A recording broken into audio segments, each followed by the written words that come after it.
வணக்கம் நண்பர்களே. இன்றைக்கி நம்ம பார்க்க போகிறது தல அஜித்தோட நியூமராலஜியும் அதுபோல் அந்த ஸ்ட்ராங் பிளானட்டோடையும் ஸ்ட்ரென்த்தை பற்றி தான்.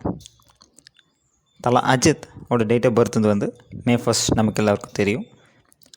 அதாவது May 1 சூரியன். அவரோட லக்னாதிபதியே சூரியன் தான். சிம்மராசியில் சூரியன் உச்சமாக தான் இருக்குது.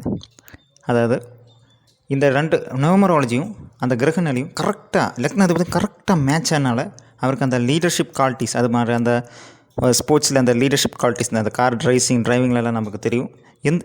அவங்க எது தொட்டாலும் அது சாதிப்பார். அந்த சாதிக்கக்கூடிய திறமை அவருக்கு ரொம்ப நேச்சுரலாகவே எளிமையாகவே அவங்க அந்த சார்ட்டில் நமக்கு காண முடியுது.